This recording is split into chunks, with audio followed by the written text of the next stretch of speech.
So originally this video was going to be uploaded on October 31st, Halloween, and given the theme of this movie, it would have been a very fitting time to actually get that uploaded. However, things never quite turn out the way you want them to. This big bulging hemorrhoid called life got in the way.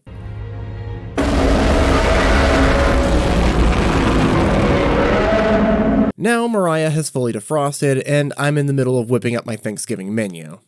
So, if you got any of that leftover Halloween candy lying around, go ahead and grab it. And you do, don't lie, you went into Target the day after, November 1st, and bought all that clearance in bulk. What were we talking about again? Right. Dragon Ball. And if you all enjoyed this video, please drop a like and subscribe. Doing so does greatly help the channel. Also be sure to tap that bell icon to get notified whenever I drop a new video. Previously, I took a look at the first Dragon Ball feature film, The Legend of Shenlong. In that film, it served as a 51-minute alternate retelling of the source material's first story arc.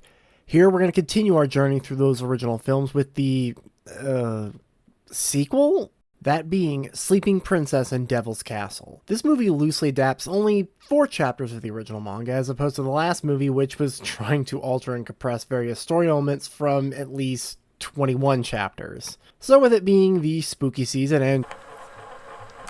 Hey everybody, Tanner the editor here. I forgot to mention that this movie was released at the 1987 Toei Anime Matsuri on July 18th. Yeah, it's gotta be all the Halloween candy, sorry about that. This was released alongside Saint Seiya, the Evil Goddess Eris, Hikari Sentai Mask Man the movie, and Chojinki Metalder the movie.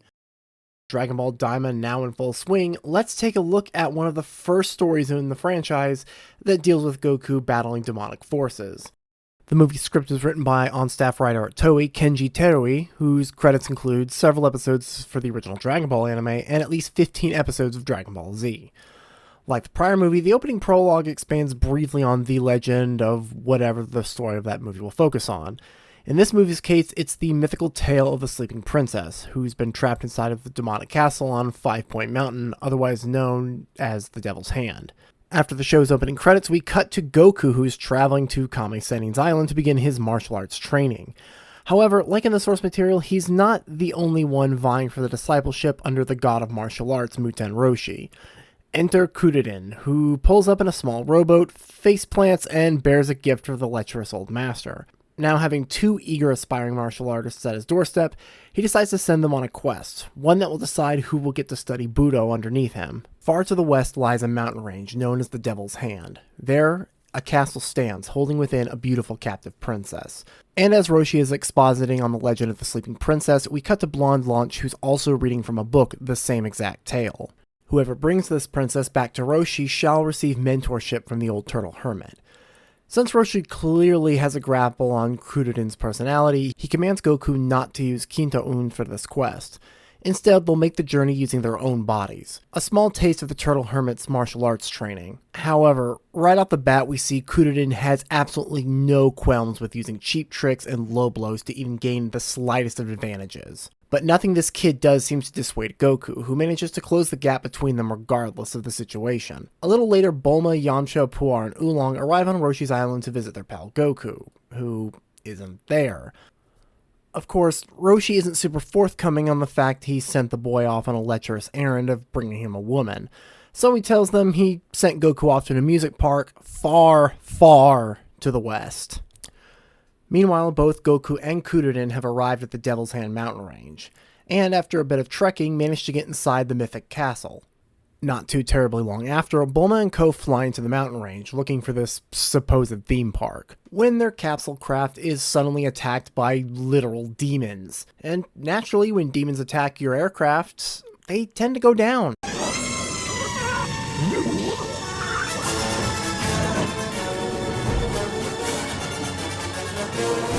Bulma later awakens unharmed, lying in a bed, inside of a fully furnished room complete with a television playing an old horror movie and room service.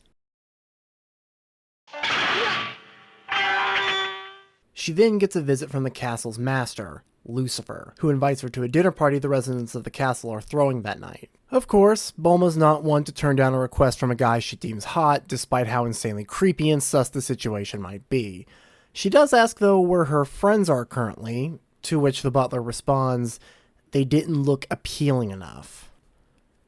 Elsewhere, Goku and Kuririn are confronted by a horde of demons led by the castle's head of security, Gastel. Both boys are impressive martial artists already, so they do manage to hold their own, though just barely. But the moment Goku has his hands full with Gastel, Kuririn seizes the opportunity to snag the sleeping princess for himself. Around the same time, Bulma is en route to the dining hall with Lucifer and Butler, where the master of the castle himself asks for her age. To which, in response, Butler remarks that she's a 16-year-old vintage.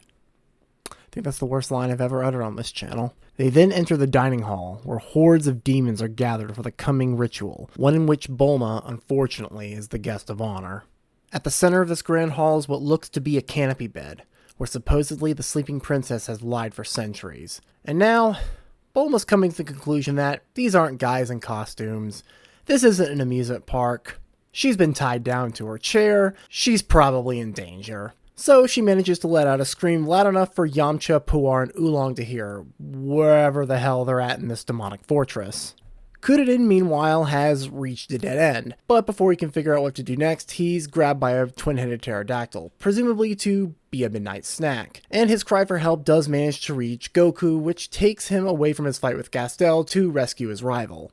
As a last option of sheer desperation to keep from having a gruesome end, Kuririn bites the beast, which causes him to fall to the earth below, almost getting eaten by some creature of the swamp. Goku is able to intercept with Kinto-un at the last second, but Kuririn's character flaw prevents it from being a perfect 10 out of 10 save. So because Kuririn isn't pure of heart, he can't ride the magical cloud, falling right through it and almost getting eaten by a swamp creature. Once again, he's saved by Goku, who at this point just has Baldy climb onto its back. So unfortunately for the duo, they're confronted by a horde of flying demons packing heat in the form of Gatling guns. Gastel even rides upon some mysterious demonic power that somewhat resembles Kinto-un. The castle commander engages Goku in a brief mid-air battle, however it ends with Gastel getting devoured by that same swamp creature that almost ate Kuririn.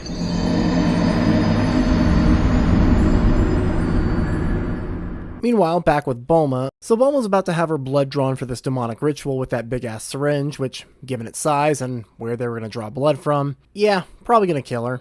Yamcha, Puar, and Oolong have managed to disguise themselves as demons and infiltrate the ritual hall in an attempt to rescue Bulma. Before they can make their move, though, Lucifer attempts to begin the ritual for the sleeping princess, the first one in 5,000 years. However, the festivities are interrupted by Goku and Kuririn, who unintentionally crash into the ritual hall and come face to face with the legendary sleeping princess herself. And it's revealed that the beauty of myth and legend isn't a damsel in distress, but a large emerald. And as if things weren't confusing enough, suddenly another interloper shows up to crash the party. It's Lunch and her violent blonde persona, racing in on a motorcycle, snatching the jewel, and attempting to flee the scene. Kuririn and Goku chase after her in order to get it back so they can give it to Roshi because, well, what else are they supposed to do in this situation?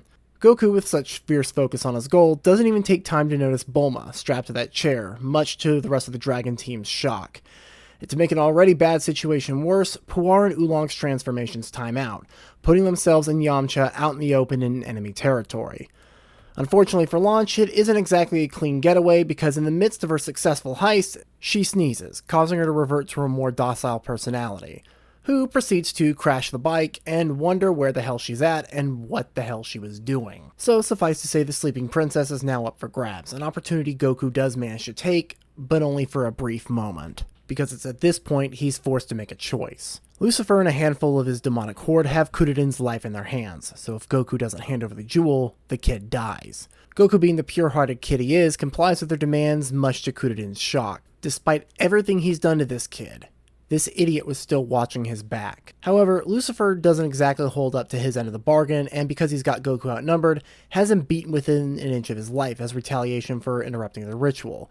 A feat the Demon Lord is only able to accomplish because this little imp grabbed Goku's tail, rendering him powerless. All while Kuririn is forced to watch. So now, with the sleeping princess back in his hands, it's time for Lucifer to put his long-awaited plan into motion. He's going to utilize the full moon's rays to energize the sleeping princess, and use it as a power source for his demonic fuck-all cannon to blow up the sun. Wow, those words really did come out of my mouth. So if you have a watch party for Sleeping Princess in Devil's Castle and Neil deGrasse Tyson happens to be in attendance, this is the part where he probably bows out. Anyway, it's the usual darkness will cover the earth, demons will rule, you know the shtick. So Goku and the others, excluding Bulma of course, are taken outside and encased within a stone wall. However, this imprisonment doesn't last too long because, as stated earlier, tonight is a full moon, and Goku happens to take a look up at it. And what happens when Goku, who has his tail, looks up at the full moon? You know what? It's on me. I forgot. Dragon Ball fans don't read or watch their own series. Goku become Big Monkey when he stare at the moon. So Goku begins to transform into the Ozaru, breaking the stone prison he and his friends were trapped in. So with them being free, everything should be hunky-dory now. There's just one not too small problem. After transforming, Goku has completely lost all sense of self-awareness, effectively going berserk like a wild animal. So being that in this continuity this would be the first time his friends have witnessed him transforming, naturally they're horrified. Goku's rampage is even felt by Lucifer and his demonic horde back inside their fortress. And hell, we even get a very on-the-nose King Kong reference with Goku and Lunch. Kudiden then thinks back to when the little imp demon grabbed Goku's tail and realizes that that must be his weakness. Yamcha, just like in the source material, has Puar turn into a big pair of scissors so he can cut off Goku's tail, hopefully bringing this nightmare to an end. Their quick thinking and ingenuity pay off as their friend reverts back to his original self. Buck-ass naked. Meanwhile, Lucifer is prepping his big-ass cannon to fire at the sun the moment it comes up over the horizon. Goku wakes up with no memory at all of what happened and then proceeds to freak out when he realizes his tail is gone. Then he's kinda over it. However, even with that ordeal out of the way, they still need to go back and save Bulma. So now the movie enters its last act as it's time to confront Lucifer. Goku has also received Oolong's overalls because him fighting a Demon Lord naked would be an admittingly awkward finish to this movie. He, Kudiden, and Yamcha come busting into the chamber where the flash cannon is being held, which is currently readying to fire at the rising sun. Though Lucifer isn't having any of it and proceeds to fire ki blasts in the form of energy sphere. Goku attempts to confront the Demon Lord one-on-one in hand-to-hand combat, but to Lucifer's credit, he actually manages to hold his own, even swatting our protagonist away. He tries to finish Goku off with another repeated animation frame of him firing that ki sphere, but his finisher misses thanks to a last-minute save by Kudiden. Redemption! Butler tries to make himself useful by attempting to hack away at Yamcha, but gets easily punted to the side like a hacky sack. Yamcha then manages to free Bulma, who then informs Goku of the demonic plan to blow up the sun. Now the mission has gone from trying to save Bulma to preventing that cannon from firing. And you know what? What better way to do that than to use a full power Kamehameha? And unlike the prior film, this one actually manages to connect, and while not strong enough to outright incinerate the cannon, it at least destroys the platform that's holding it. Now it's time for the gang to GTFO, since it's clear the castle is going to come crumbling down around them. And with the firing platform destroyed, the flash cannon begins falling to the abyss below, but not before misfiring, missing its intended target completely, and incinerating an already defenseless Lucifer, and managing to blow apart a good chunk of the Devil's Hand mountain range, bringing this whole bizarre conflict to an end. Kudiden, while not outright apologizing for his behavior, does seem to show remorse for his actions. So I suppose it's water under the bridge with him and Goku. Though I suppose when you find out your rival can transform into a giant monkey demon, that tends to alter your perceptions of them just a tad bit. Okay, all jokes aside, Goku giving up the sleeping princess for Kudiden's life is clearly what changed the young monk's mind. So now, there's nothing left to do but for the group to enjoy a nice codec moment in front of the newly christened Peace Mountain. But what about Roshi's quest, you may ask? Well, the lecherous old man is easy. Just like in the source material, Launch comes to live with Goku, Kudiden, and Roshi at Kame House. And of course, her split personality gives them more than they ever could have bargained for. But now, Goku and Kudiden can finally begin their martial arts training, bringing this film to a close. So that's Sleeping Princess and Devil's Castle. Honestly, it's a fun retelling of Goku and Kudiden's story from rivals to lifelong friends, with all the added flair of demons, cannons, and, well, this. Speaking of which, Minoru Maeda, one of the animators and the character designer for this film, you could tell definitely had fun designing the antagonist of this movie. The sheer absurdity of demons packing heat with military-grade firearms and a giant Death Star caliber superweapon was a deliberate stylistic choice. As for the story, I think the choice to loosely adapt this portion of the original source material brought about a much more natural flow. In Legend of Shenlong, because it was a heavily modified film adaptation of the series' first story arc, the Eternal Dragon had to be summoned by the film's end. The movie is less than an hour long, and certain story elements had to be condensed or axed altogether, so that they could fit within the runtime the studio landed on. Also, all of this had to be written around an original story that was coherent. Don't get me wrong, Inoue and the crew pulled it off, but there was a lot of checks that needed to be crossed off. Hence why the movie doesn't really ever take a breather, it feels like. Here, because they're adapting a less story, the pacing doesn't feel nearly as rushed, and we can focus on the relationship between Goku and Kudiden. It's been stated by others steeped within Dragon Ball's mythos that Goku has a natural purification process when it comes to those he comes to blows with. Kudiden, Ten Shinhan, Piccolo aka Ma Jr., and even of course Vegeta. And it's been brought from the positive karma that Goku brings upon himself. While he did have a brief rivalry with Kudiden, it never escalated beyond just that. Martial arts to many is about self-discipline and overcoming oneself. So, because Goku is written to be the ideal martial artist, practicing with pure intentions, he brings about positive karma. He never retaliates or escalates his conflict with Kudiden, instead opting to help every step of the way. Over the course of this adventure, it shifts the young monk's attitude and mindset to one who is more suited to effectively excel in the martial arts. Because, if you remember, he wasn't exactly seeking training under Roshi for, well, pure intentions. So in many ways, while Goku is the central protagonist of this movie, the one with the actual character arc here is Kudiden. If you want more of a breakdown on the martial arts themes in Dragon Ball, check out these books from Derek Padula. And of course, there's the YouTuber Jordan the Dragon Lee. These guys are way more knowledgeable than I am, and I think their content really does a good job breaking down why Dragon Ball was the cultural phenomenon it was. And of course, I can't end this review without talking about the fact that this film marked the debut of the late Shunsuke Kikuchi's infamous score, the Sleeping Princess in Devil's Castle. This will be used again in future episodes of Dragon Ball and Dragon Ball Z, and I could see why they reused this theme as many times as they did, because in my opinion, it's one of his best compositions.